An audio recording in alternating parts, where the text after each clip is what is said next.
to that is, well, why do we travel? Why go to Paris? Why go to London? Why go to Japan? It's because it does something to you that's different than just looking at a photograph. You experience it in a different way, and it changes your perspective. It makes you a better person. It makes you understand other cultures and civilizations and other people. It makes you have more sympathy. And you hear about the overview effect that these astronauts often talk about when they come back to Earth, and that is where you don't see Earth with borders anymore, and you realize that we are all just one. So I'm excited to see what they have to say. And I'm excited. Look, the moment has come here. So Ariane, walk our audience through sort of what happens next as they are approaching. Sure. So they have just driven down the road to space, the 2 miles. They're going to go to the north end of that circle and jump out of their Rivians and take a cool shot, a photo that is, with the rocket in the background. Again, all of this is very tightly choreographed, and we want to make sure that they do this quickly so that they can get back in the Rivians, go back around the circle to the base of the tower. At that point, we're going to get them into the elevator that will take them up to the south tower. That's the one in the background. They will enter into the safety shelter, where they will spend a couple of minutes there while our crew, the Blue Origin crew that is up on the tower, gives the final thumbs up that they are ready to load the crew into the capsule itself. You know, this is safety is paramount at Blue Origin, so we want the minimum number of people out there next to the rocket for the least amount of time. So we keep it fast. We keep all these procedures tight. But we got to do a quick photo shoot by the rocket. I mean, so good. It's history, you know? We got to capture that moment. And again, for those of you just joining us, this is something that I was not aware of. That beautiful rocket right there, News Shepherd, didn't come out until this morning, right? So explain a little bit more for those people that are just tuning in, sort of how the setup works. Sure, that is correct. So at about 2 o'clock this morning Central Time, we rolled the vehicle out there you see on the truck. With the capsule already what we call mated to the rocket. You'll see here in a moment the rocket, it goes very slowly, just want to make sure we take care of our baby as well. Goes out there, the truck will turn the vehicle vertical, and at that point we connect all the pipes and the hoses to the vehicle, and we start loading the vehicle with propellant. Right there, it's empty. That's for safety and security reasons. That's also, it makes it easier to turn vertical. We'll load the vehicle with propellants all the way up to the last moment. We put in there, you heard it earlier in our webcast, liquid hydrogen and liquid oxygen. Those are the two propellants that fire into what we call our BE3 engine, our Blue Engine 3. And our team in Mission Control from that point on has got their eyes glued to their monitors to make sure that the propellants in the tank stay within bounds, within temperature bounds, within pressure bounds. As they make their way here onto, they'll take the elevator, right? They won't take the stairs. That is correct. Yeah. So we just inserted the elevator relatively recently. It makes it a little bit more comfortable as you're going up to the top of the tower. You know, we're at about 3,000 feet above ground level in altitude up here in a dry, dusty desert.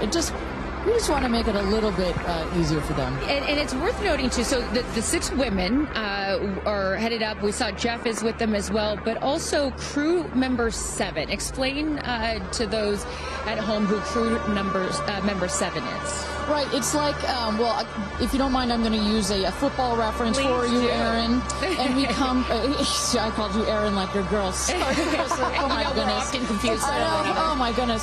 So it's like the 12th man in Seattle. This is like the 7th crew member. There's 6 crew members that are going obviously in the capsule. But nobody from Blue Origin will be in the capsule. It'll be the crew member 7 that has been training them. We saw Sarah Knights as the second driver in addition to Jeff Bezos. And then, a little confusing, we've got a second crew member 7 who is going to be on Capcom, or capsule communicator. Today, her name is Laura Stiles. She will be the person that is in are in our astronauts' ears, communicating with them, making sure everything's going okay, also telling them, hey, this is when you can unbuckle, and this is when you can... That's her right there. That's Sarah Knight's right there, exactly. And now we are looking at what? So now the crew, as well as you see Jeff Bezos there, have gone into the safety shelter, and we're gonna wait there. You see Sarah Knight on the right. She's gonna just communicate with the Blue Origin team that is at the other tower just next to the rocket to make sure that everything is set and sorted for them to do their final load. This happens very shortly here. We clock it at about T-minus 35 minutes, but we'll only do it when we're ready. And in case some of you are wondering what a safety room is or why it's there, it's, again, what Ariane was talking about. You want to keep these astronauts as safe as possible for as long as possible. Of course, they'll be safe when they actually get in the rocket, but just in case anything were to go wrong, we had the chance to go inside this room a few days ago, and it is, I mean, is it a bomb-proof room? Do you want to say that? I mean, it is. It is. Yeah, and you feel it when you're in there. You're like, oh gosh, now this it is feels real. Yeah. And after going up that elevator, you know, for us, I think that's the moment where we weren't even going into space, and all three of us were like, whoa, okay, it gets real serious. Yeah. But I love the access that we obviously have in being able to see these women before they go up. For those of you just joining us, we are T-minus 34 minutes to launch for NS-31, Blue Origin's 11th human flight.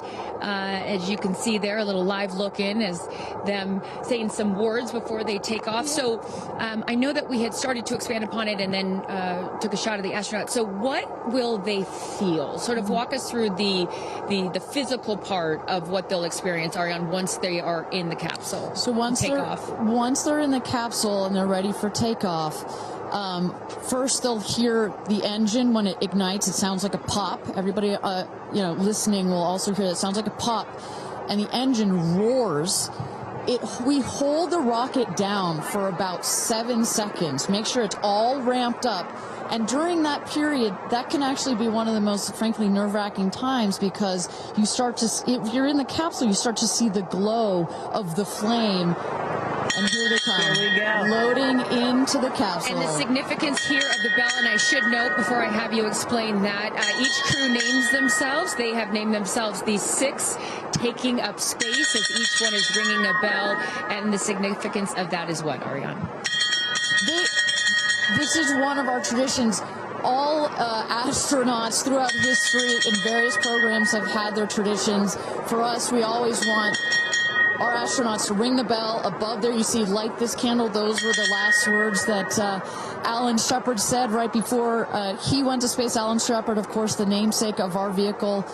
He was the first American into suborbital space. And we just like to let the stars know that we've got some people heading their way. Absolutely. As they load in, I will... In my world, we call it an audible here. Just if we have any sound from mission control or anything, I'd love to take a peek at what's going on in there and just give the folks at home some idea of what's happening there. There we go. There we go. So we don't have sound of it, but we can see all of the brain behind this beast. But I could tell you, Carissa, other than a couple of discussion points on the radio, honestly, it's about this quiet when you're in there. Really? That surprises me, because you would think, like, in a control room in TV, it's a chaos, right? In the best way, but in there, it's quiet. And honestly, chaos is, quite frankly, the last word I would use to describe our mission control. This team, they're working through very specific procedures on a very specific timeline. They've done their own rehearsals over and over again. We also want to keep the communication line open if anything, if anybody's got to call it out. But it is a very well choreographed team we've got. And, when folks are wondering, what exactly are these soon-to-be astronauts doing when they're in these 2 days of training leading up to this space flight, it is exactly this. Simulating everything. They have done dress rehearsals and dry runs of everything that you're seeing here. They practice over and over getting inside this capsule, strapping themselves in. And, one of the biggest things that they have to remember to do is when they get those, remember, they only get 4 minutes of weightlessness, 4 precious minutes. They have to unbuckle and then buckle back in at the exact right moment. So those are some of the things that they're learning to do and practicing while they're training in that building right behind us. As we look at New Shepard 31, the 31st mission, the 11th human flight here for Blue Origin. We are T-minus 30 minutes. Carissa Thompson, Kristen Fisher, Ariane Cornell with us, and Tabitha Lipkin at the tower. I am going to be leaving here in just a few minutes. I'm going to go to fallback 3, an area. Then I will wait for the capsule to land. I'll wait for the recovery team to come out and then bring you interviews from each of our astronauts as they arrive back here on Earth. I cannot wait for that.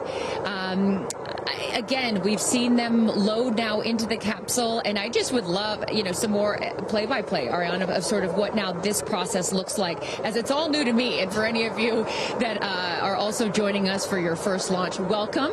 And now we'll let the experts tell us what's going on. So you saw them loading. You saw them loading into the capsule. They are getting into their seats. They're getting into their harnesses. It's a 5-point harness, so clicking them all in. All right, we're hearing that Capcom right now. Sorry to interrupt you, Ariane, which is short for capsule communicator, and ready to do the astronaut comm check. So let's take a listen. Laura Stiles has the mic.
Welcome back, everybody. We are at T-minus 26 minutes and 50 seconds to go until NS-31, Blue Origin's 31st mission for our New Shepard rocket, our 11th human flight. I'm Ariane Cornell here with Kristen Fisher at the desk. Carissa Thompson has left to get into place for her viewing spot for the launch. We are waiting on Capcom, or the capsule communicator, to run the comms check with our astronauts. But Kristen, we were just talking a second ago about what's going on here. You see our crew member 7, Sarah Knights, who's coming out of the capsule there. She has helped load our crew into the capsule, has done just a double check, making sure those seat belts are nice and tight, as well as make sure that the earpieces and everything are set for our astronauts. I should note, just as we give kind of we got this beautiful aerial shots this morning of the rocket. We have these sunshades you see on the at the top of the capsule, that kind of white square. We've got one there in the foreground, and coming around you'll see another one on the back. Those windows are so large that it can kind of act like a greenhouse in there, and especially down here in the West Texas desert, it can get a bit toasty in there. So we've got some nice sunshade for their comfort. And I love that we can see some of the crewmates inside the capsule as they're getting strapped in. I think you could see Lauren Sanchez right to the left of the hatch right there from that camera shot. So pretty cool that you can see them this close to lifting off. You know, Ariane, I have to say, I might break in. We got experience. Jeff Bezos here. Yep. I'm so excited for you. I don't want to get off. I want to go with you. And when you get back, I can't wait to hear how it's changed you. I love all of you. See you soon. Godspeed. Gradatum ferociter. And there you heard it. Some words of support from Jeff Bezos, founder of Blue Origin, also astronaut himself from our first launch.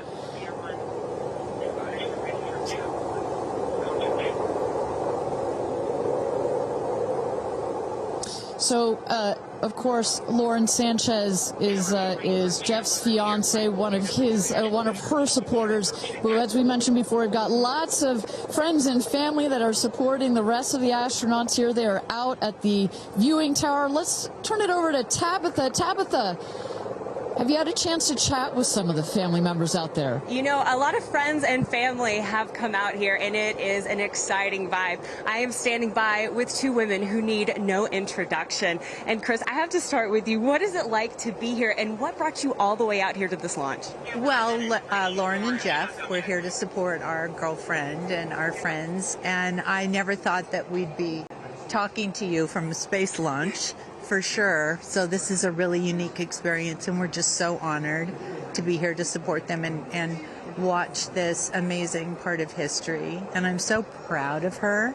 And I just feel like all of the female astronauts that are going to go up today. It's such a big day in history, and it's so empowering, especially my daughter is 7, and just to see something like this. And I mean, somebody said their grandfather was here that's 92, that they didn't even have transportation back then the way that we do now, and now they're going to space.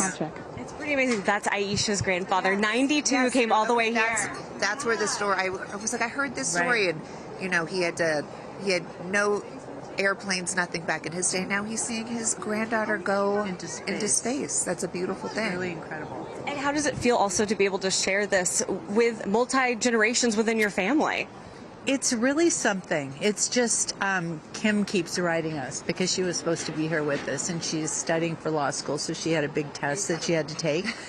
Again, something I'm very proud of, but she just keeps calling, going, I have such FOMO, tell me every minute of it. So it's very inspirational, and just super proud of the girls, every one of them. And it's a very brave thing to do, and I think it also just says something, like Chloe said, to my 13 grandchildren. Yeah. And what can you say to that too, for your children?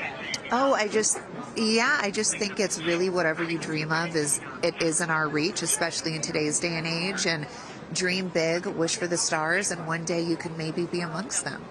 That's so beautiful. And just before I send it back, any last messages to the astronauts before they take off? I think just great luck.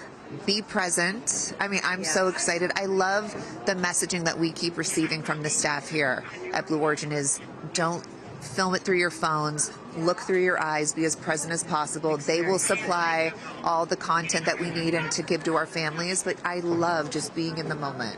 Yeah, same. And we're gonna excited. Yeah, we're so excited. We're going to be in the moment too here. We're going to send it back to you guys at the desk, and we're going to start watching. Love you, ladies. Good luck. Bye.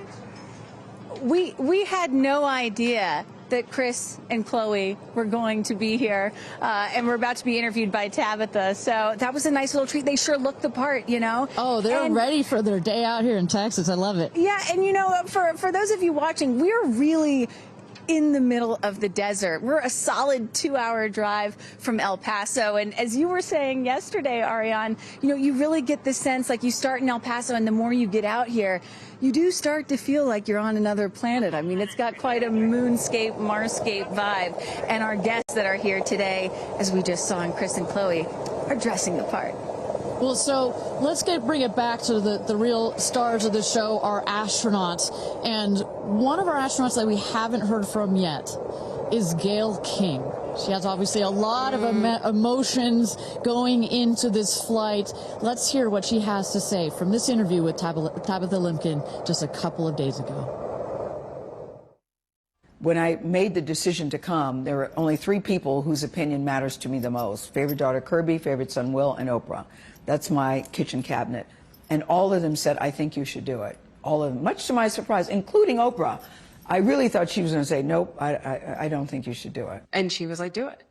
She said, I really think you should do it because you've been talking about it. And when it comes back and you're not on it, you're going to be kicking yourself saying, I could have gone and I didn't. And I don't want to have to hear about it for the next few years. And, you know, I think everybody in this group is a storyteller and explore, and to be able to take this message and tell other people what it was like from our different perspectives, I think is very significant. Do you have a message for the kids watching? You should always know that no dream is too big. You know, we have someone, Aisha, who was told when she was a kid, your dreams are too big, you need to dream smaller. No child should ever be told that. And so I want people to know no dream is too big. And also, LL Cool J said this to me once, dreams don't have deadlines.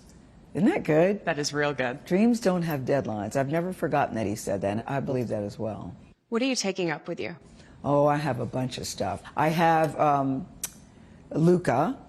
I wanted one of his favorite toys, so I have a Sesame Street character called Tamir. Tamir is this little black boy with great curly hair, so Tamir gets to go to space. I have a wooden cross that you can hold in your hands. It fits like in 3 prongs. And a stranger came up to me at the airport. She said, I always hear you talk about being a nervous flyer, and I wanted you to have this. And so if you're ever on a flight and you feel nervous, take it out and hold it. So whenever I'm flying, I have this with me. Also, I just noticed, what is this on your wrist? So Jared, who's one of our jib operators at CBS Morning, his daughter, Denise, who's 7, made this for me. And she came into my makeup room and said, I made this for you. Someone else gave me astronaut era. That's pretty great. Space sister, Amanda, just gave me this. I mean, so I feel that I feel I'm pretty well protected. Absolutely. I will say this, as excited as I am, I'll be very glad when we come back down. I will be very, very, very glad about that. Well, clearly we heard Gayle there and prior to coming down here in Texas, nervous and excited at the same time, but one of the things I like about this is that she just makes it real, you know? Regardless of who you are, this is a nerve-wracking experience, and the fact that she's so authentic about it, but also, more so, she is stepping so far out of her comfort zone. I think that in its own right is extraordinarily inspirational. I think most people would feel the way that Gayle is feeling right about now. I would. You're about to launch into space. You know, one of the things that I find so refreshing is that, you know, back in the early days of human spaceflight, you had the Mercury astronauts, and they were all white male military test pilots, and they all had to have the right stuff. You could never talk about nerves or being nervous or your feelings or stuff like that. That was the wrong stuff. But now, in 2025, it is the right stuff to be like Gayle King and talk about those concerns and fears and excitement that you have before launching into space like that. And that really shows you just how much the human spaceflight experience has changed over the last half century.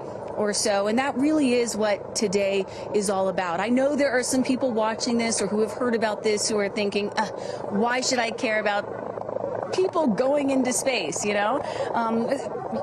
Katy Perry, a famous pop star, why should I care about that?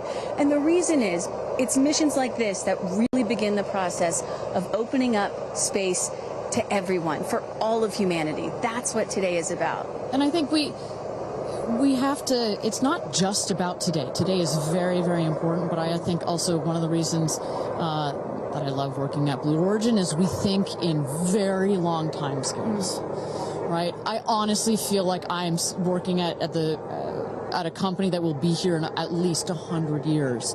And that's how we think about space flight. Oh my gosh, look at that cute little kid. She is ready to go to space too. Aww. I absolutely adore that.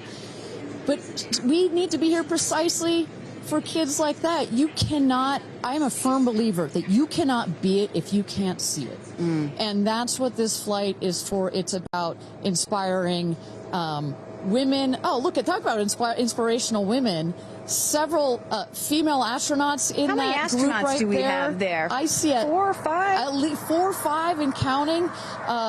It's a tight group that's only going to get bigger of those female astronauts there. You see Kelly Girardi and Cyan Proctor. I see Emily Calandrelli, Sarisha Bandla. I mean, just an incredible group of women that have gone to space already. And after today, in just 15 minutes, we are going to be adding 6 more to that group. It's getting close, Ariane. It is getting close. So with that. Thank you again, everybody, for joining us for NS-31, our 11th mission, human spaceflight mission to space here. We are at T-minus 14 minutes and 30 seconds. Just to give you a little bit of a preview of what is to come, at about T-minus 10 minutes, we are going to have the go, no-go poll. We're going to throw it back to mission control audio. And basically what that is we go through each of the important subsystems, and our flight director, shout out to Michelle Christensen, our flight director, our first female flight director at Blue Origin. She's going to lead that poll, and we're going to go to each one of the groups and say, are you ready to go for this flight? Is your subsystem ready to go for this flight or not? And they will go around the room, and with the final go, no go, it will be game time here in West Texas for this launch. Look at that. Now, this child is a little younger than you were when your parents went to space. A little bit older. Oh, excuse me, a little older, yeah, because I was just 15 months old when my mom flew in space. And, I think about what it must have been like for her to be a first-time mom and training for her first space flight all in 1 year. And she was a part of NASA's original first 6 women astronauts alongside Sally Ride. Of course, it took them, those first 6 female NASA astronauts, 2.5 years for all of them to fly into space. Now, today, Blue Origin is going to send 6 women into space in a single day. I mean, that's pretty cool right there. Incredible perspective. Also, was your mom just 6 months? You were just 6 months old when she started training? She was assigned to her first space flight when she was 8 months pregnant with me. Can you imagine? God, I have a 6-month-old. I can barely fly down to West Texas from Seattle. She gave birth to me on a Friday and was back in the astronaut office on Monday. I don't recommend doing that. As a mom of 2 myself, you're a mom of 2, I probably wouldn't do that. But respect. She did, Respect, that's huge. But I've asked her, I'm like, why did you do that? And she said, because I felt I had to prove something. I felt that I had to, pave a trail for women to come. And so as I'm sitting here today, I'm thinking a lot about what she did, the sacrifices she made to make what's happening today. Again, it's not normal. Human spaceflight will never be normal or routine, but this is the beginning of making this kind of travel. We got 4 moms on board, a grandmother, making these types of people going into space very routine. Now, talking a little bit about that, getting back a little bit into the flight profile and what they're going to feel as part of this now routine flight. So The 6 astronauts are currently in the capsule right now, all strapped in, ready to go. Their audio is working. We are waiting for the T-10 here for the go no go poll. At T-0, you guys are going to, all of us will hear the pop. That's the ignition of the BE-3 engine. It holds down the rocket for about 5, 6, 7 seconds. Inside the capsule, they'll start to see the glow of the flame, and then they will lift off. They will take off. They are in a somewhat reclined seat, and they'll start to feel the G-forces on their body. And so kind of like sitting in a car that's accelerating, it pushes you back against the seat. That's the same here, except they're going up. They will accelerate to they'll have 3 Gs. So here on Earth, we're at 1 G. When you accelerate to 3 Gs, so like if you're 100 pounds, it feels like you are then 300 pounds. But Kristen, crazy. It's crazy. But in that reclined position, it's dispersed across your body. Bad. It's not as bad. It kind of feels like a weighted blanket. Oh. And then it nice eases and cozy. up. It's nice and cozy as it gets nice and dark. I'll take a weighted blanket right about now. But they're not, don't worry, it's going to get nice and dark, but there's no sleeping on this. They are going to have the most incredible view out of those windows. The capsule will separate from the booster. That's when they're going to feel weightlessness. They'll get the about 4 minutes to unbuckle, enjoy the weightlessness, enjoy the insane views out of those windows. They'll buckle back in, come back through the atmosphere. That's actually when they're going to have the peak G-forces. They peak at about 5 Gs. Which is kind of counterintuitive. You wouldn't think that you would feel the max G-forces on the descent, but that's when you do. But that's when you do, and it's kind of like, because you're coming back through the atmosphere, right? It's thin up there. You come back through the atmosphere. It's thick. It's kind of like diving into a pool. It kind of goes whoosh against you at 5 Gs, but then it eases back up. And we deploy the parachutes, and they come floating down at about 10 to 15 miles per hour for a nice soft landing here in the desert. At the last second, there's an air cushion that comes out. Go. Booster. Here's gonna go, Paul. Go. Ground. Go. And go. Go. Safety. Go. Capcom. Go. Engineering. Go. This is the flight director. New Shepard is go for launch. Booster, commence terminal count. Protocol flight. Yeah, baby. Go for launch. My favorite words. It's getting real. T-minus 8 minutes and 51 seconds. Until our 11th human space flight, the first all-female crew flight to space. All 6 of our astronauts are loaded in the capsule, waiting for just 8 minutes and 30 seconds to go here. Now, Kristen, we just kind of walked through the flight profile, what it's going to feel like for our astronauts. Oh, we got Carissa up on the tower to chat with more friends and family. Carissa, who you got out there? I don't need to introduce the incredible woman. I don't need to introduce the incredible woman next to me, who is a ray of sunshine. Oprah, you are wearing yellow because Gayle's call sign is sunshine. Yes, right. And all of us, the whole family is wearing yellow today. And I you know, we've been friends. It'll be 50 years next year. We've been friends since we were 21 and 22. And I have never been more proud of my friend than today. Never been more proud, because this is bigger than just going to space. I mean, I think for her, who anytime we're on a flight, she's in anybody's lap if there's the slightest bit of turbulence, has like real anxiety flying, and this is overcoming a wall of fear, a barrier.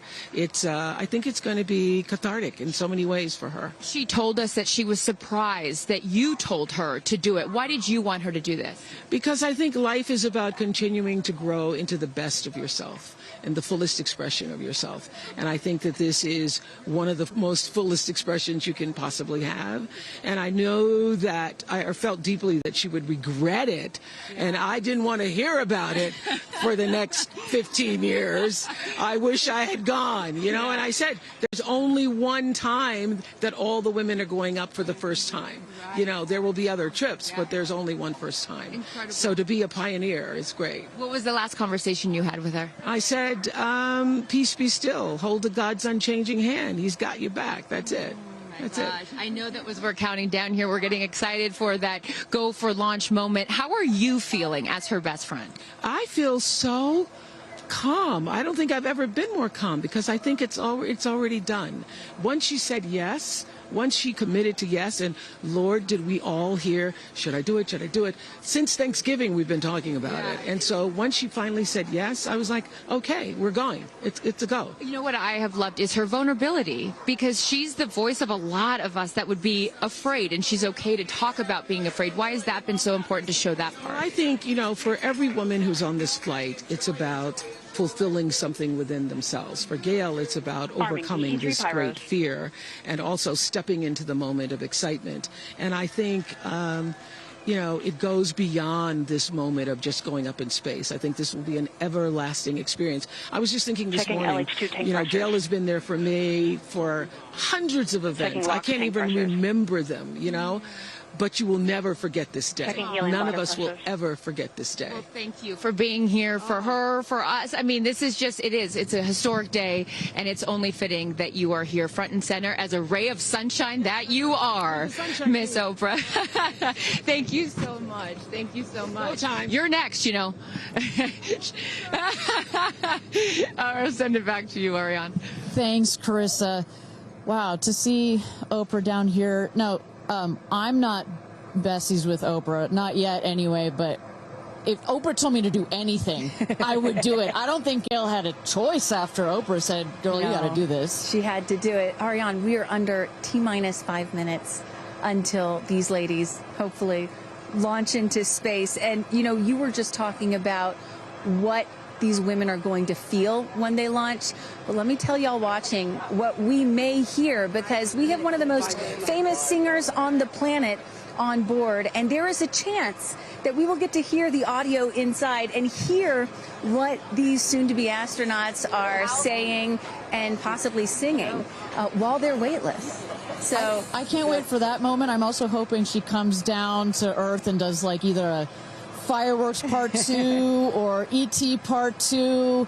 I think that's going to be, and I think, but let's stick on this point for 1 second, Kristen. I think one of the incredible parts about this crew is their ability to tell the story coming out of this in their own unique way. The way Gayle can go on TV and talk about it, Amanda can go and continue to advocate for women more broadly about it, the way Katy can sing about it, etc., the way Kerianne can produce films about it. That is what is so special about this crew in particular. And that is what's so special about this new era of spaceflight. This is not NASA. This is not governments. It's not the U.S., China, or Russia.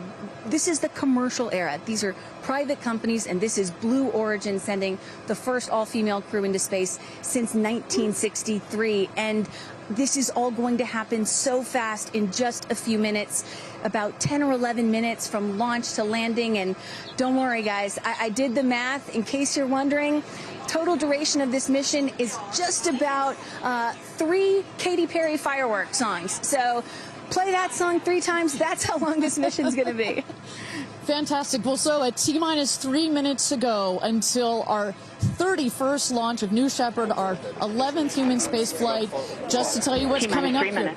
At T-minus 2 minutes, we send the show over to the vehicle. It goes into autonomous mode. Command engine controller ready to start. We have our team, of course, in mission control that have their eyes glued to the screen there. There you goes, mission control, quiet and intense. There's one of our crew member 7's capsule communicator, Laura Stiles. She is communicating in the ear of our capsule, in the ears of our astronauts. But what we're going to see in the last 2 minutes, you'll see the fins at the base of the rocket gimbal or just move back and forth. We want to make sure they've got free range. At the base there, you see the nozzle, the engine peeking out. The engine as well is going to gimbal, going to move. Both in conjunction together, those two Pressing systems. propellant tanks to flight pressures. Those two systems guide the rocket. And when you are out there at this moment, this rocket feels like it is alive. It feels like it is a living, breathing, hissing thing, right? And there's the gantry pulling back from the rocket. T-minus 2 minutes and counting. Transition to onboard hydraulic pumps. And this right here is the moment that they've been training for. 2 days, becoming a crew, becoming a team. After you go through an experience like this, it's more than a team. It's almost like a family. You are so tight to go through something as intense Executing as this. aft fin built-in test. And everything looking really good, Ariane. So far from mission control, everything is clean and green for this launch. T-minus 1 minute to go here.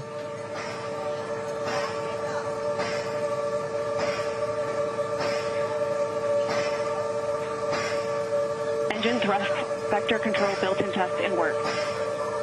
Vehicle is now on internal power. So in a moment here, we'll see those, what they call the bit checks, the built-in test checks. As you mentioned, Kristen, inside the capsule, you know, as you said, this is like a bridled beast. This thing wants to take off. Switch to onboard helium. Here we go. Good luck and Godspeed, ladies.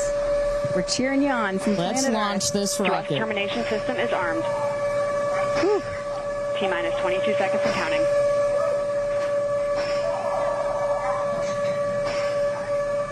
Guidance internal. T-minus 10, 9, 8, 7, 6, 5, 4, command engine start, 2, 1, ignition.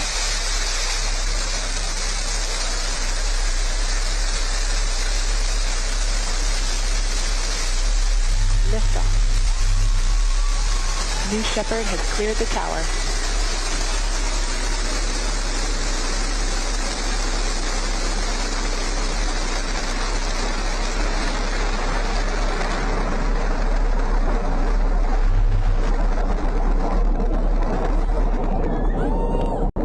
Flight. 6,000 feet climbing.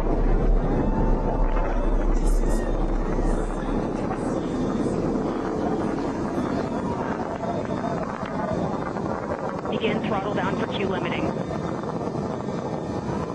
Engine response looks good.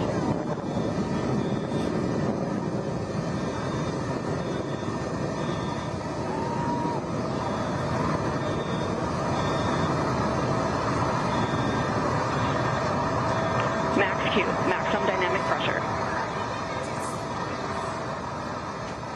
Mach 1, vehicle is supersonic. Engine back up to full throttle. Supersonic, we have passed through max Q, maximum dynamic pressure. That's when the vehicle, the stresses between the atmosphere and the speed are at the maximum. So to punch through that is so important. You see the BE3 engines is firing beautifully. You see the stream of steam behind it. Those ladies right now are having an incredible view on their way to space. Passing through 80,000 feet, 1,300 miles per hour. You're going to peak at about 2,300 miles an hour over Mach 3, 3 times the speed of sound. Shortly coming up, we'll have MECO, main engine cutoff. We will turn off the engine, but the two craft, the capsule and the booster, will continue their ascent to space. Stand by, MECO.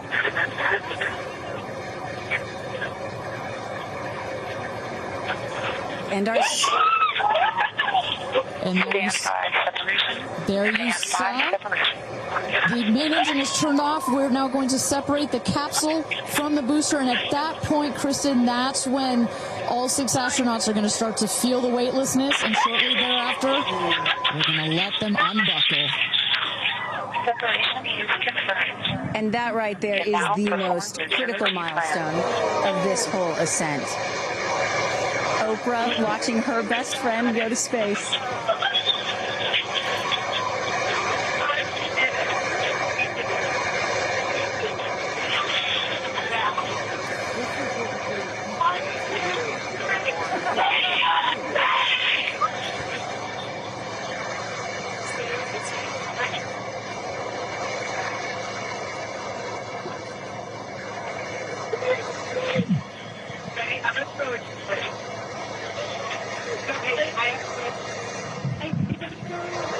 And the two craft is separated.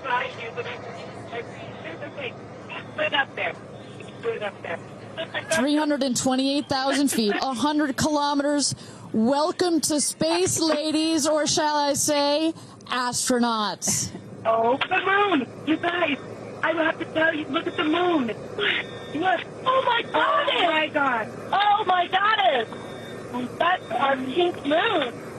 I love you, Jeff Bezos! And just in case it wasn't clear, So those are the astronauts. Those are their voices that you're hearing. And there, they have hit apogee, the highest point in flight, well over 345,000 feet, well over the Kármán line. Wow.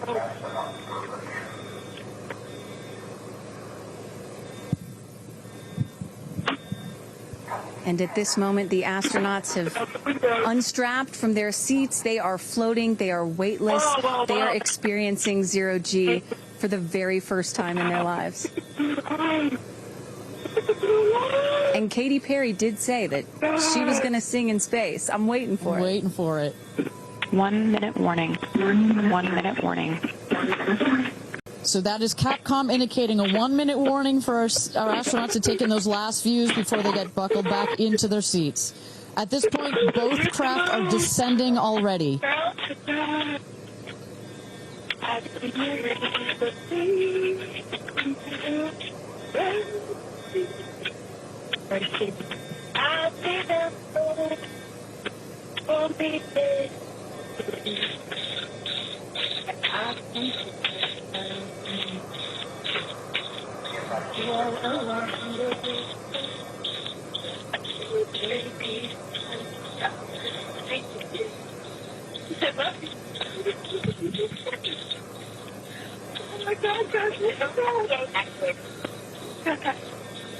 Wow, so peaceful.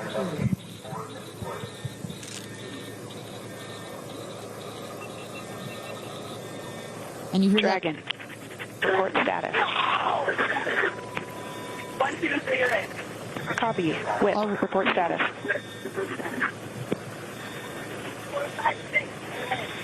Copy. All astronauts in seat. And a great piece of news there. All astronauts are back in their seats. You see the two craft now. That on the bottom, that is the rocket that is screaming back down to Earth. The rocket will beat the capsule to its landing spot just 2 miles north of where it's taken off from. At the top of the rocket, you see a couple of fins that have popped out. Those are to stabilize the rocket as it comes into land. Shortly thereafter, you will see the drag brakes that deploy that will cut the speed of the rocket in half. And then in the last moments, and there it is. We can see it from the stage. There comes the rocket down. It's going to relight its engine. We can also see a sonic boom. We're going to hear that shortly here.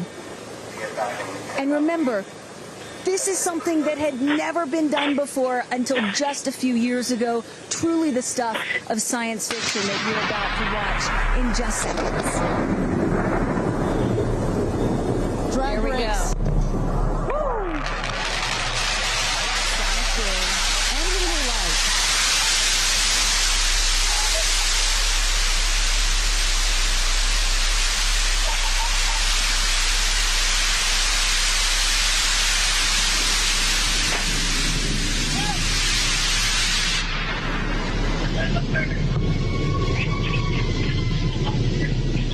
And booster touchdown, welcome home, New Shepard. Picture perfect landing right there. Picture perfect landing. Right on target. See that dust kind of creates this dramatic cloud that reveals the beautiful rocket that has just taken these ladies up to space and back. And I love the echo across the mountains. Is that what I was hearing there? That's what you were hearing. You heard the sonic boom, then you heard the engine relight, and all of that reverberates in this big, beautiful valley in West Texas. Stand by, Trogs. Stand by, Trogs. All right, shortly here we're waiting to see the drogue parachutes deploy from the crew capsule. Those are like the guide parachutes. There we go, the drogue parachutes. Just free falling right there until those drogues came out. And then next will be the main parachutes that get pulled out. Hear that screaming inside the capsule? And all 3 parachutes reefing, and they will slowly inflate, slowing the capsule to a nice, smooth 10, 15 miles an hour. They are cruising back home. 3 good parachutes.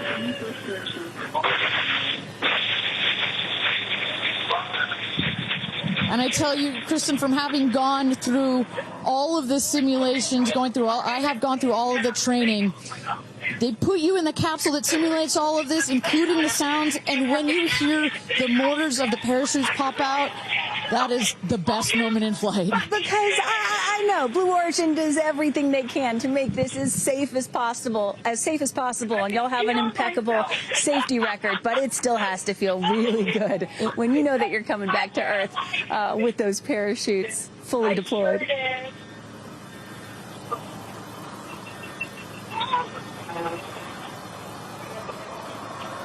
And we can see the capsule just over our shoulder here, going to be landing north and east of the launch pad, coming down softly and beautifully. 500 feet.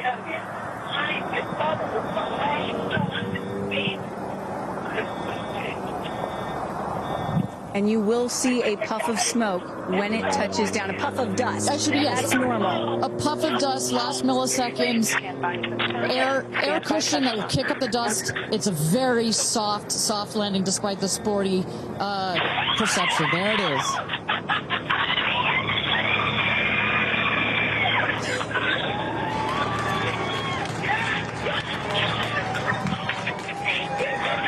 Touchdown. Congratulations and welcome back to Earth. Do status check. Double shot. Kristen, just some incredible images there. The capsule. Copy. Welcome back. Heather. Nice. Let's wait for Aisha just a moment here. Make sure they're doing health checks in. Beautiful. Dragon.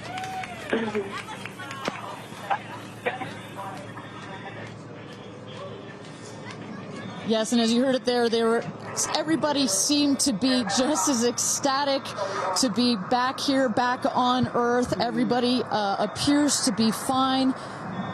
Beautiful shot there of the capsule down in the desert. As we were just saying, it looks like a tough landing, but it is an air cushion in the last milliseconds that just makes it even softer. I will also note the parachutes landed very close to the capsule. That's just an indication that there's not very much wind out here today. A beautiful day for a launch and landing. A beautiful day to add 6 more names to the roster of astronauts that have been over the Kármán line into space. Carissa Thompson, what's the view from your road to recovery in the truck? Oh my goodness, you guys, as I've told you, this is my first launch. So standing out here with family, that moment of watching the rocket, and both incredible emotions, relief, excitement. You saw Oprah's emotion, Orlando Bloom, as I was walking jump in the car to go meet everybody and recover, he was like pretty good. So I can only imagine how these astronauts, now that we can officially deem them astronauts, are going to feel. I can't wait to get their reaction. We are headed out there now. I will check back in with you as soon as I have them. Sounds good, Carissa. And as everybody can see, she is those recovery crews are screaming out there. So we actually send them out as soon as we spot the capsule. And there's little Rose, Katie's daughter, who is just Daisy, excuse me, who is just seeing her mother go to space and come back. I'm sure she cannot wait to say hello. So, but as I was mentioning, the recovery crew is heading out there. We send them out as soon as we can see the crew capsule and spot the crew capsule descending.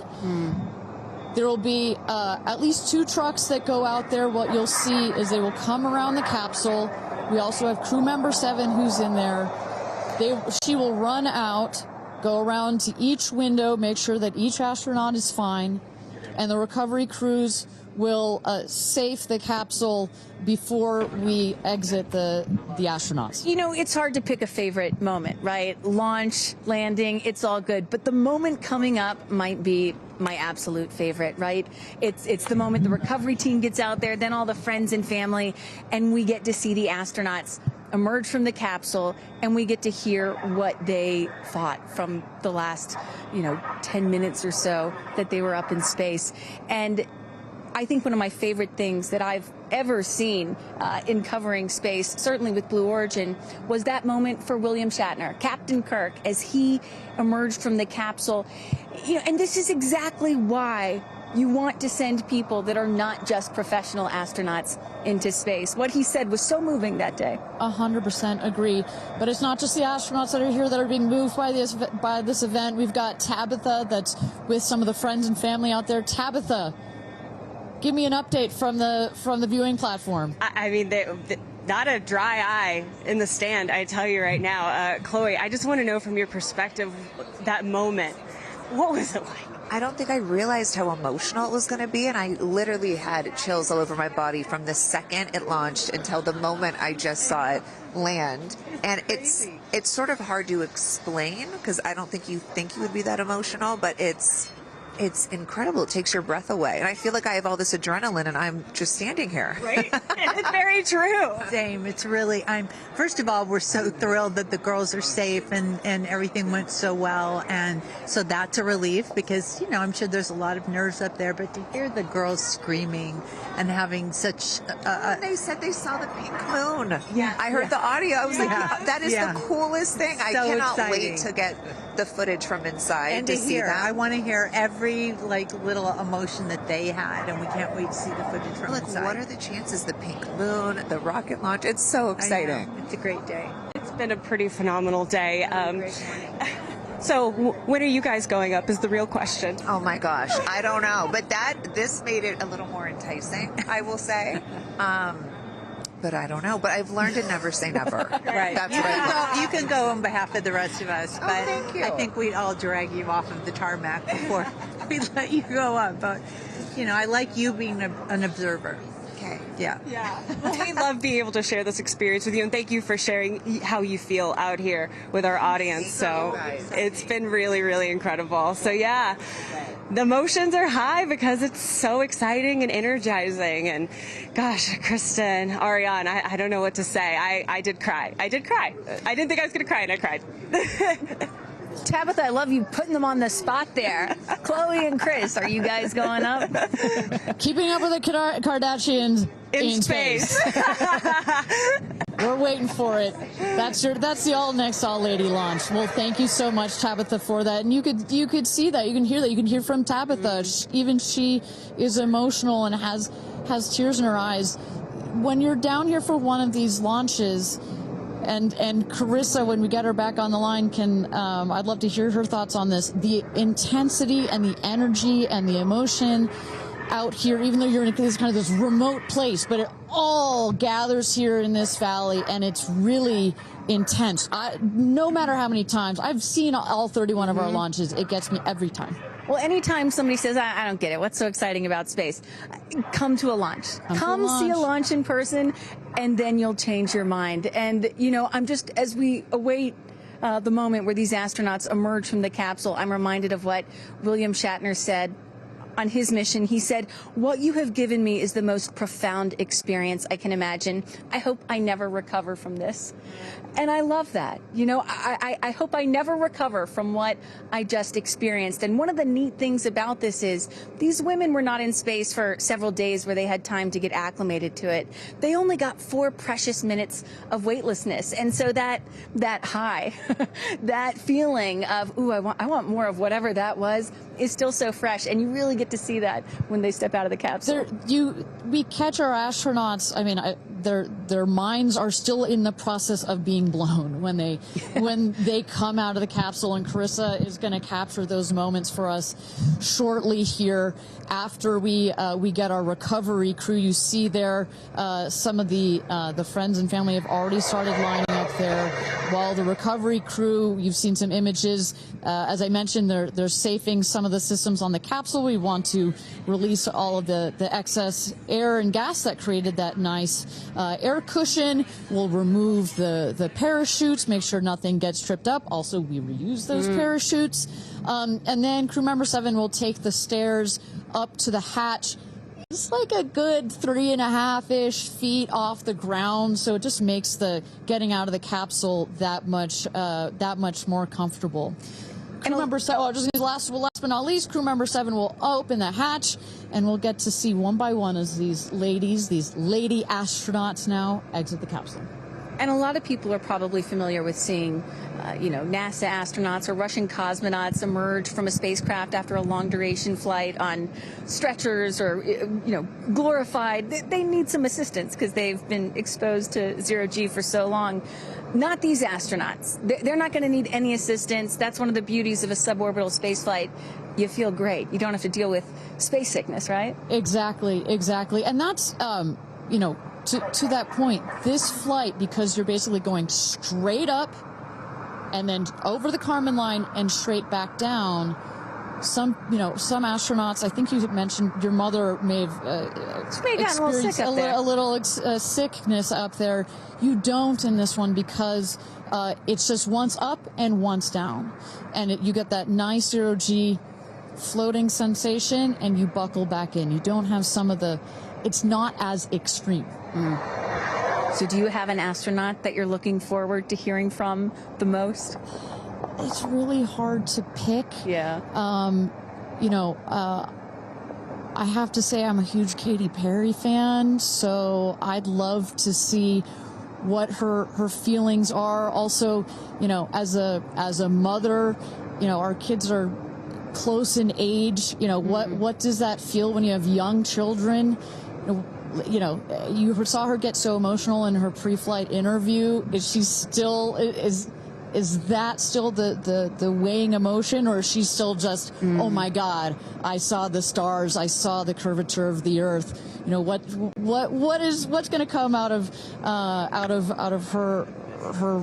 her mouth, but really her heart? And is that Jeff Bezos out there right by the capsule? Kind of hard to see. That is correct. That is Jeff Bezos, our founder, on the left, as well as Sarah Knights, our crew member 7. And I just want to thank our viewers for joining us.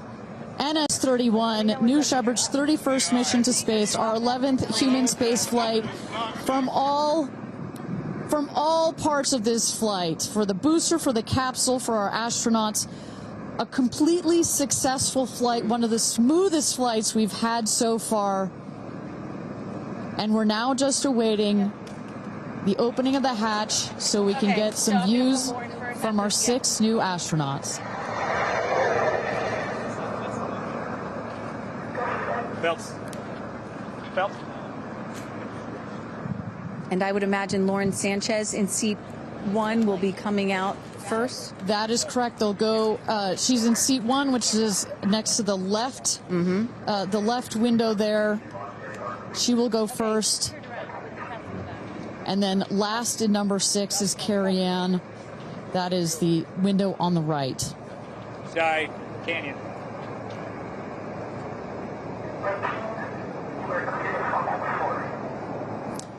See those vans arriving. Those are friends and family.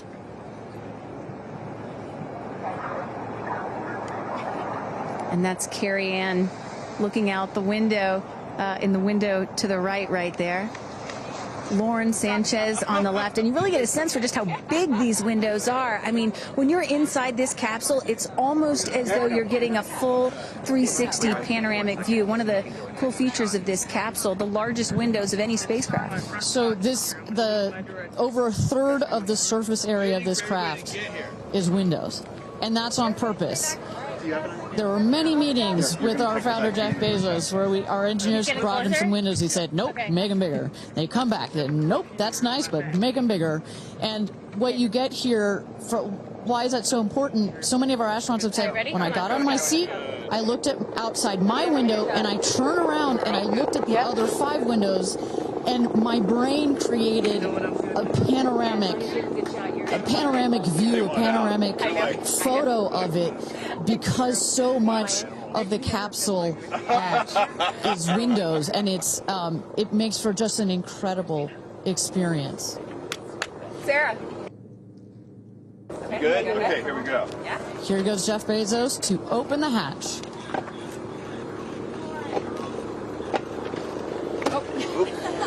She didn't really close it again.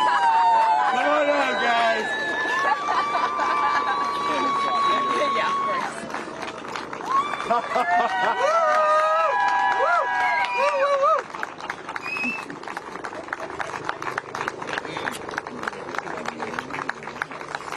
We'll see your baby. Where are my babies? They're over here. Go see them. Where? Oh, we have to go Right there. Okay.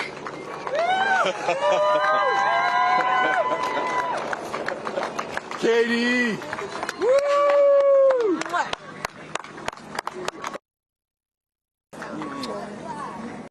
Thank you. Thank you. Amanda!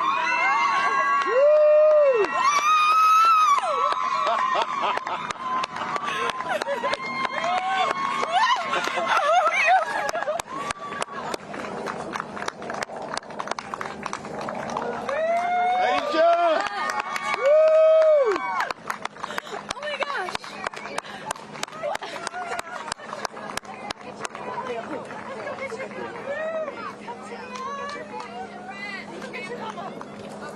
Gayle! I just have to have a moment with the ground. Let me just appreciate the ground for just a second. Thank you, Jesus. Oh my God. That was amazing. Yeah. That was amazing. I'm so proud. So proud of you. Oh, there we go.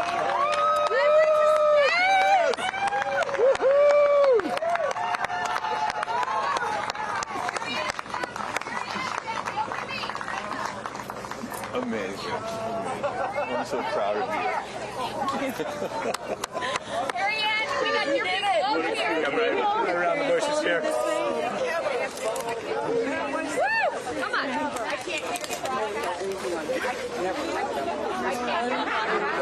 I have no, it's not working. So someone just tell me when we're on. Does anyone have our on? All right, and you just saw it there. All 6 astronauts coming out, all ecstatic. Katy Perry and Gayle King both kissing the earth.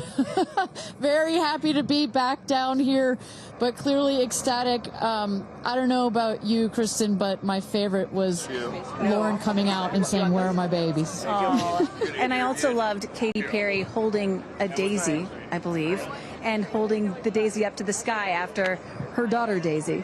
Sweet moment. With that, let's turn it over to Krista Thompson standing by outside the capsule. I don't really have words for it. Oh my God, Lauren, I want to cry just seeing you. I'm so proud of this crew. Like, I mean, Gayle, we were just talking in the capsule, doesn't even have ear piercings. She's so afraid to do anything. And she got in that capsule, and I think, like, it profoundly changed her. I mean, for me, I can't put it into words, but, like, I looked out the window, and we got to see the moon. And it was pink. Was it pink? Full moon. It wasn't pink, but it was almost full. And Earth looked it was so quiet. It was just quiet. And is it what you expected? No. Better. Yeah. I don't think you can describe it. Because, what I was saying, it was like quiet, but then also really alive. And you look at it and you're like, we're all in this together. Like, that's all I could think about is, like, we're so connected, more connected than than you realize, because you just see right here, you see like, states and all these things that like divide us, but we're not. And what is your emotion? What makes you emotional? Joy. Complete and utter joy and gratefulness. Like, it makes me want to come back and just hug everyone and be like, oh my God, we're in this together. Like, that's what this is. And Jeff had told you that it will change you more than you know, and I know you're only a few minutes removed from the capsule, but I can tell already. Emotional. Yeah. To be this I did. I'm like, I don't cry that often. So I didn't expect to be this emotional, but it's also all the love that was in that capsule, and all the heart and the feelings and all the things, and like seeing Jeff before I left, I just went, I had to come back. I mean, we're getting married. If I didn't come back, that would be a bummer for me. Only you, by the way, would say this to me. You said, Jeff, if you don't want to marry me, you don't have to send me to space. Don't have to send me to space. What an incredible experience for you. But the fact that when you're in there, we got to hear some of your audio, but give us some of those moments when you guys, just from the second you took off to the second you landed, describe, if you can, for us what we didn't get to hear.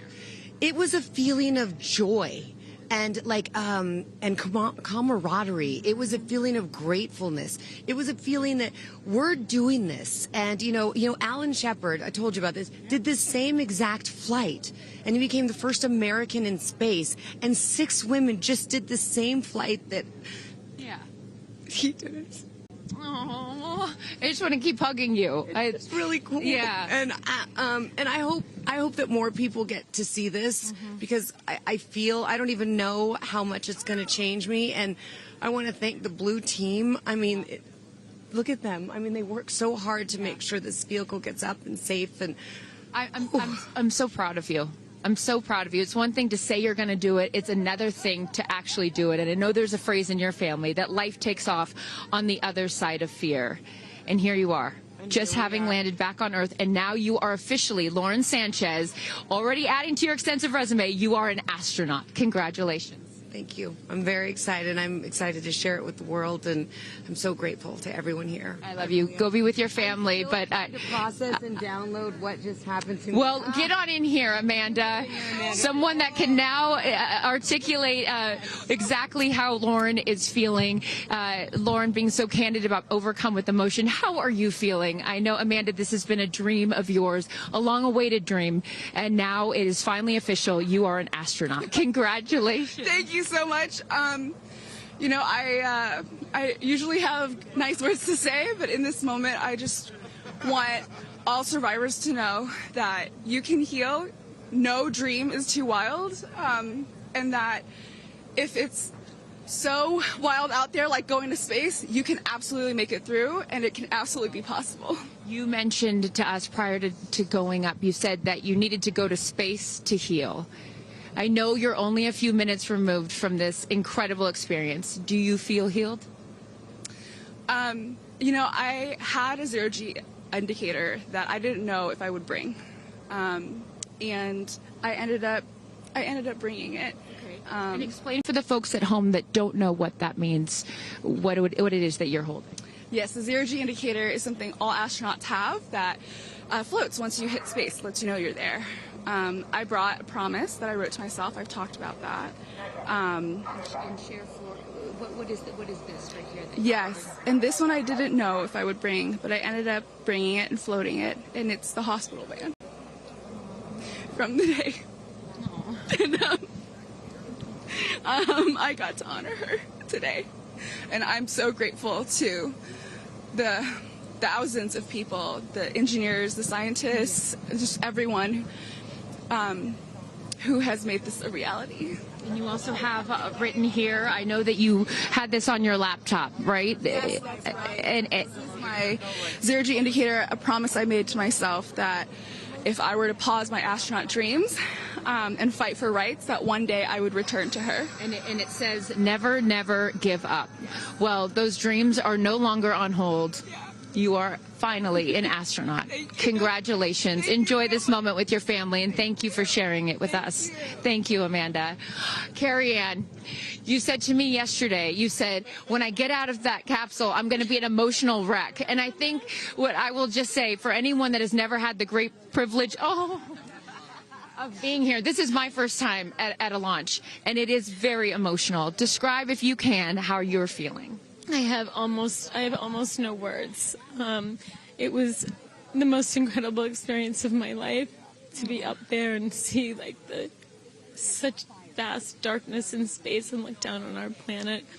The moon was so beautiful, and that was like, I felt like that was a special gift just for me. I'm so sorry. No, don't apologize. Are you kidding? You just went to space. You just went to space. This is it.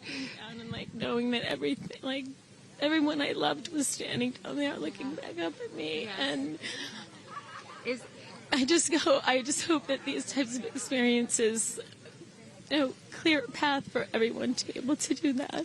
You told us a beautiful story about your son when you told him you were going to go to space, and that, get over here so I can hold you, and that he went back to school and he was all excited to tell his friends that his mom was going to space, and they said, your mom can't go to space. Moms don't go to space. Well, guess what?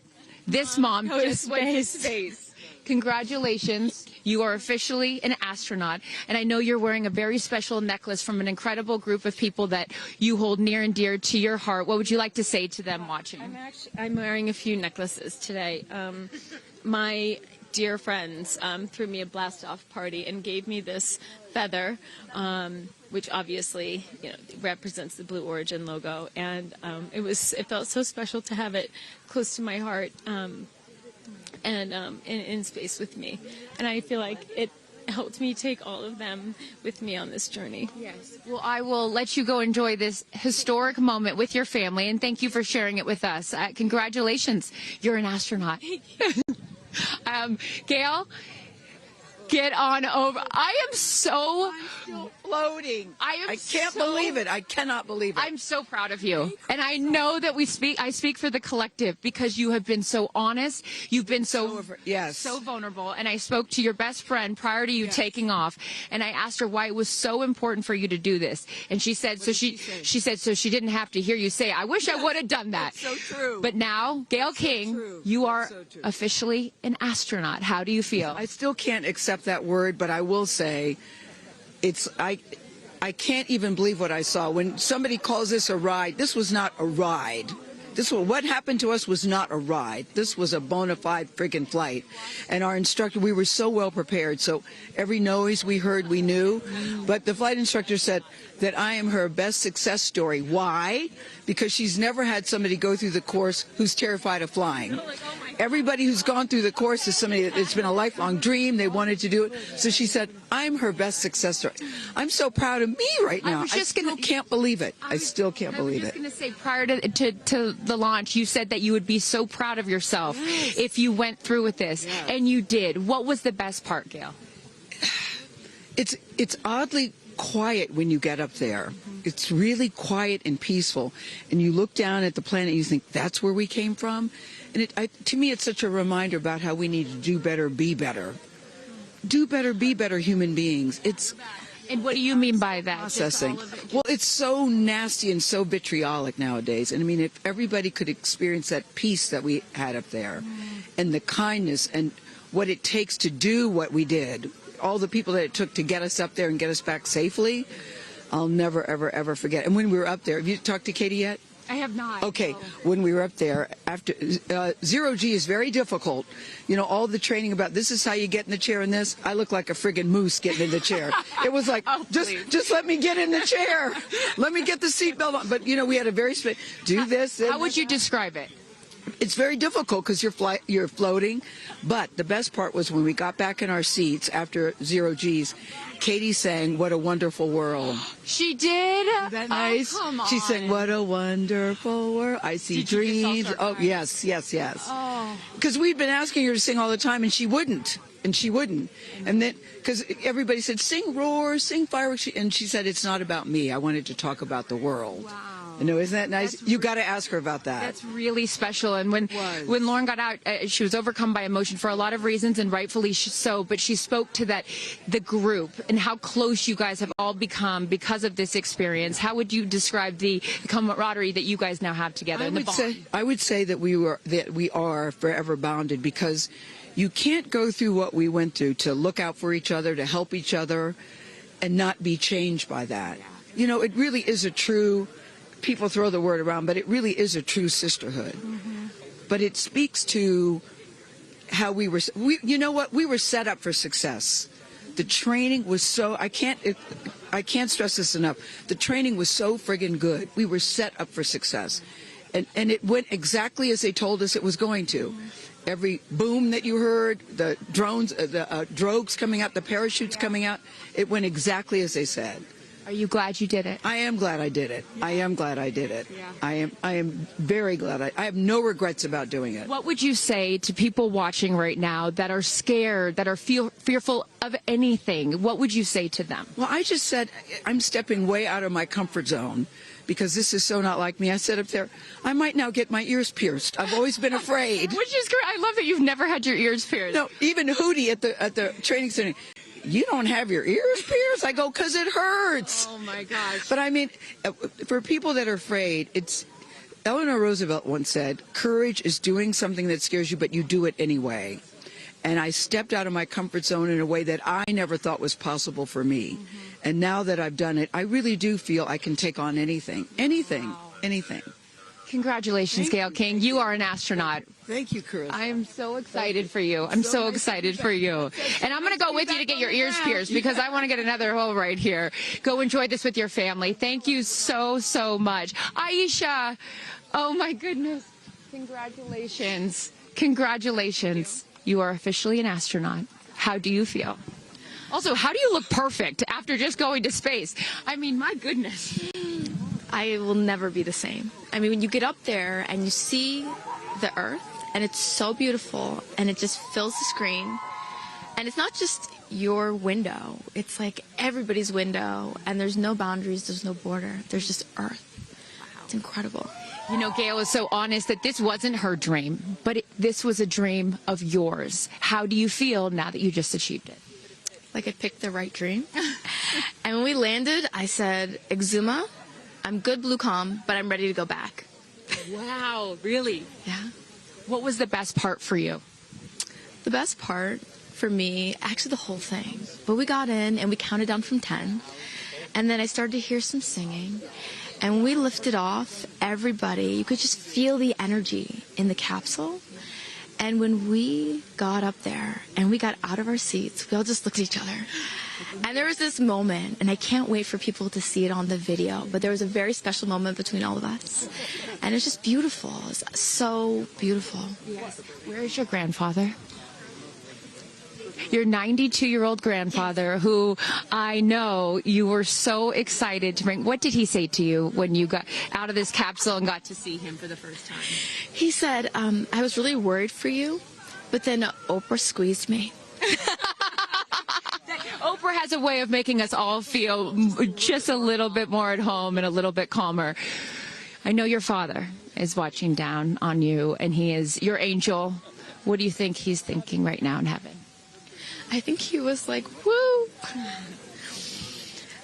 To have the opportunity to have flown his star in my flight bag and to have a perspective that very few people get to have of Earth, I just feel a renewed connection to everything in life and where we are, and I can't wait to go back out there and pour what I've learned into the world. You have given so much to so many, and I know there are a lot of people watching right now, some young boys and some young girls that are inspired constantly by you. What would you like to say to them?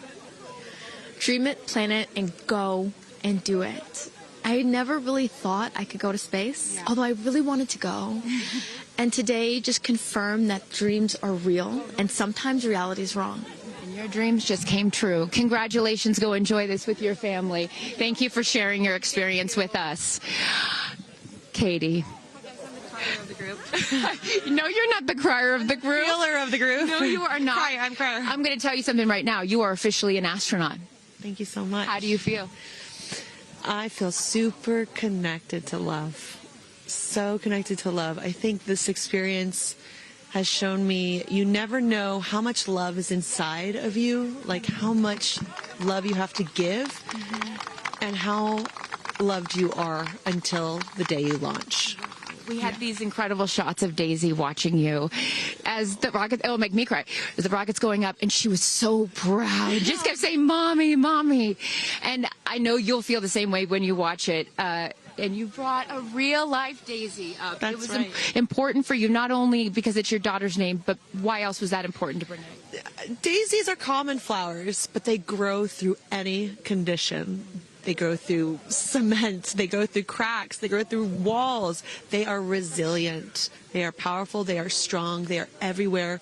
Flowers are, to me, God's smile, but it's also a reminder of our beautiful earth and the flowers here and God's smile and the beautiful magic that is everywhere, all around us, and even in a simple daisy. So to really appreciate it and remember it and take care of it and protect it. Gayle shared with us the song that you sang when you got up there. What a wonderful world. Why was that important to sing that particular song? I've covered that song in the past, and obviously, like, my higher self is always steering the ship, because I had no clue that one day I would decide to sing a little bit of that in space. But I think that it's not about me. It's not about singing my songs. It's about a collective energy in there. It's about us. It's about making space for future women and taking up space and belonging. And it's about this wonderful world that we see right out there and appreciating it. This is all for the benefit of Earth. You have done so many incredible things in your life, selling millions of records, selling out stadiums. Where does this experience rate for you? This experience is second to being a mom. Wow. Yeah, that's it. And that's why it was hard for me to go, because that's all my love right there. And I have to surrender and trust that the universe is going to take care of me and protect me, and also my family and my daughter. Because, like, I am full up from being able to get that gift of being a mom. And to go to space is incredible. And I wanted to model courage and worthiness. And fearlessness. You did. You said you wanted to go to space for the fearless women in your life as well, your sister and your mom. Yeah. What was their reaction when you got to see them after you got off the capsule? I have only seen my mom, and I was like, "Are you okay, Mom?" She just knew. She knew. She was totally okay, and I'm sure she was speaking in tongues underneath her breath, as she does all the time. She would do that for anything else, but definitely today. But she was so super confident. My mom, she has this thing where she can see.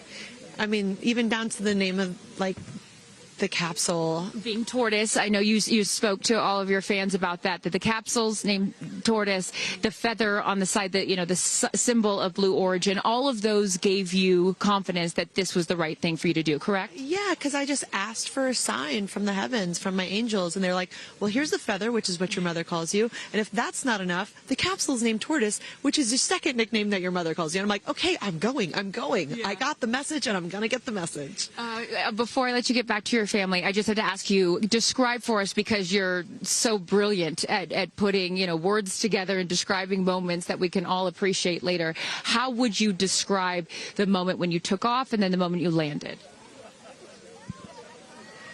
The moment, I mean, it is the highest high, and it is surrender to the unknown, trust, and this whole journey is not just about going to space.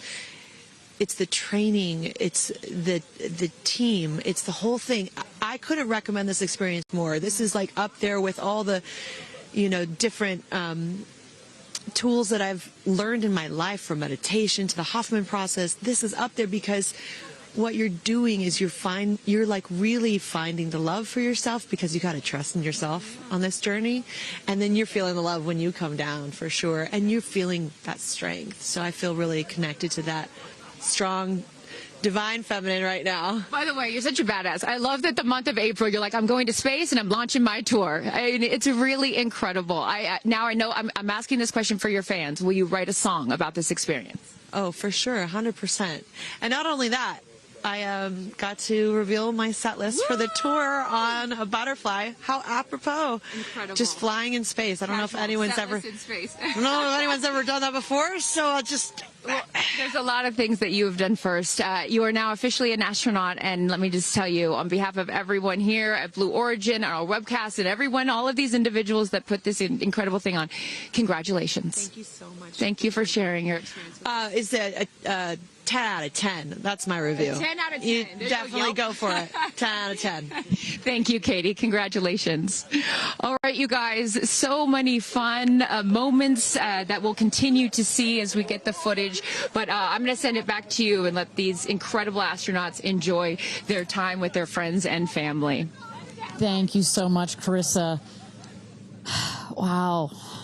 Kristen, I mean, 6 inspirational women in their own right, eloquent. I could not be that eloquent coming down from space.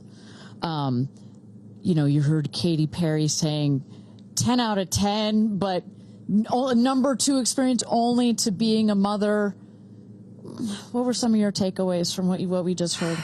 You know, Gayle King used the word sisterhood. I'm feeling the sisterhood today. First all-female crew to space since 1963, and that was a solo mission, Valentina Tereshkova. And I'm with an all-female broadcast team here at Cheers, Launch sister. Site 1 in Blue Origin. Ariane, it has been a complete honor to work alongside you. It has been such an honor to watch all of the things that these women and their loved ones have said about what this experience means to them, because I am a firm believer that if you don't understand why people come out here to watch a space flight, it's just because you haven't seen a launch yet and you haven't been a part of this experience. And I truly believe what we witnessed here today is something that will continue to open up spaceflight and this experience for all of humanity and our little ones at home. 100%. You know, I said it earlier. You can't be it if you can't see it. And to see these 6 women go up and the roles that they have played before, but I can't wait to see the roles that they play afterwards in their way of telling this story for the world to hear, to experience, to see. This is just the beginning. So I want to give a shout out to them, because as you saw, that is coming out of your comfort zone, whether you wanted to go to space or you're like Gayle and you didn't anticipate it. Thank you for trusting yourselves and to their families and trusting their loved ones with Blue Origin. We are very proud to do that. I'm so proud of Gayle King, too. I wonder if she's still afraid to fly on airplanes after flying to space. Have we cured her of her fear of flying? I don't know. We've cured her for getting your ears pierced. So there like, we go. Baby We'll take steps. that one. Let's start with that one after this not so baby step. Aw. Look at that beautiful shot. And now the party starts, right? Can we pop some champagne and celebrate a little bit later? Let's do it. It's only 9:20 a.m. It's not too early. 5 o'clock somewhere, baby. All right. What an incredible day. Just for all of us, for our astronauts, for our Blue Origin team. It was an honor to fly you to space. And if you would like to follow in the pioneering footsteps of these astronauts and purchase a seat to space, visit BlueOrigin.com and click Fly to Space. Your own journey to visit the Kármán line is much closer than you think. If you'd also like to purchase a mission patch to commemorate today's launch, head to Blue Origin shop for patches and much, much more. For Kristen, Carissa, and Tabitha, I'm Ariane Cornell. Thank you so much for joining us. And until our next launch, Gradatum Ferociter.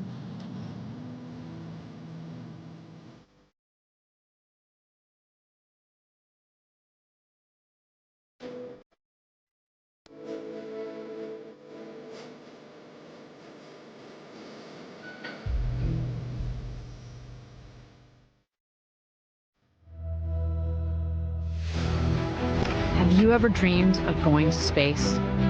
A once-in-a-lifetime journey is closer than you think.